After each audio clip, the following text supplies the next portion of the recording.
जीवन अनेक क्षणों की सतत श्रृंखला का पुंज है। विराम। अनेकानेक क्षणों की श्रृंखला मिलकर ही जीवन को रूपायित करती है। विराम।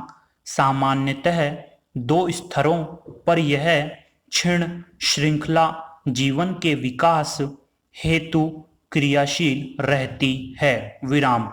मनुष्य की जैविक स्थितियों का विकास जिस स्तर पर होता है वह स्तर प्राय मानवीय समुदाय के सभी सदस्यों में कमोबेश एक जैसा ही घटित होता है।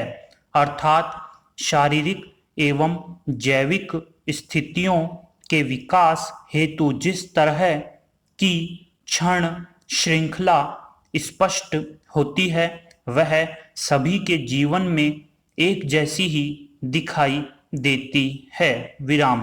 यदि एक बच्चा अपनी 1 साल की वय में पांव पर खड़ा होने लगता है तो लगभग सभी बच्चे 1 साल में यह स्तर प्राप्त कर लेते हैं। विराम। पैरा। शरीर के साथ चेतना का भी विकास होता रहता है। विराम। यह विकास सभी मनुष्यों में एक जैसा नहीं होता। विराम।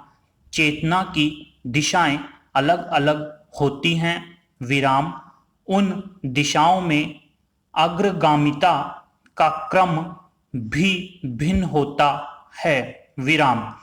किसी की चेतना का प्रसार आध्यात्मिक क्षेत्र में होता है, किसी का कलात्मक क्षेत्र में और किसी का व्यापारिक क्षेत्र में। विराम। इन क्षेत्रों में पहुंच की स्थिति भी भिन्न भिन्न होती है। विराम। इस स्तर पर जरूरी नहीं है कि सभी मनुष्यों में चेतना विकास की क्षण श्रृंखला एक जैसी हो। विराम। चेतना के विकास का शायद ही कोई एक सामान्य सर्वव्यापक ग्राफ बनाया जा सके। विराम। अधिकतर यही चेतना विकास जीवन के स्वरूप और उसकी आधारभूत योग्यताओं का निर्धारण करने वाला होता है। विराम। हम इस तरह से इस बात को और स्पष्ट कर सकते हैं कि चेतना का विकास तब होता है जब चेतना को सही दिशा मिल जाए। विराम। यहाँ यह भी स्पष्ट करना जरूरी है कि चेतना केवल प्राण स्पंदन ही नहीं है, वह मानव के व्यावहारिक क्रियाकलापों के साथ उसकी विवेकपूर्ण बुद्धिमत्ता और सांस्कृतिक भावमयता के समन्वय से मिला जीवनगत सक्रियता का अभिव्यक्ति पक्ष है। विराम। पैरा।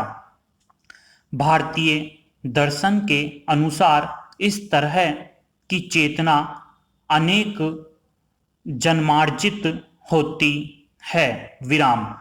इसलिए कहा गया है कि अनेक जन्मार्जित समसिद्धि। विराम। अनेक जन्मों की यात्रा के बाद ही सिद्धि प्राप्त होती है। विराम।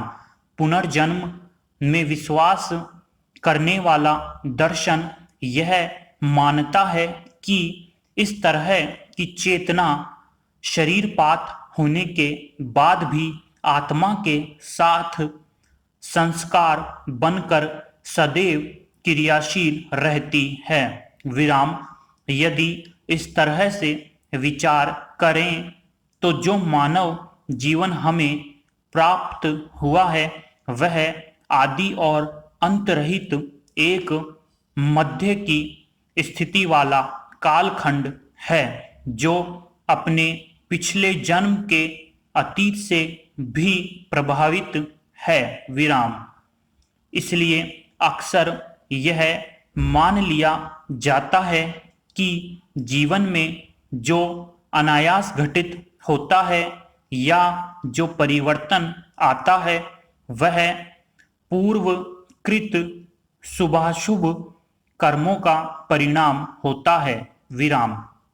यदि इस बात को भी मान लिया जाए कि मानव का यह जीवन पूर्ण रूप से जन्म की पूर्वापर धारणाओं से अलग एकदम निरपेक्ष इकाई है जिसका प्रारंभ जन्म के साथ और समापन मृत्यु के साथ हो जाता है विराम। चेतना के स्तर पर होने वाले परिवर्तनों में क्षण का महत्व एक संयोग की तरह ही स्वीकार करने की बात कही जा सकती है विराम। इस हेतु ऐसे उदाहरण भी प्रस्तुत किए जा सकते हैं जिनके माध्यम से ऐसा प्रतीत होता है कि जीवन में परिवर्तन क्षण संयोग का परिणाम है।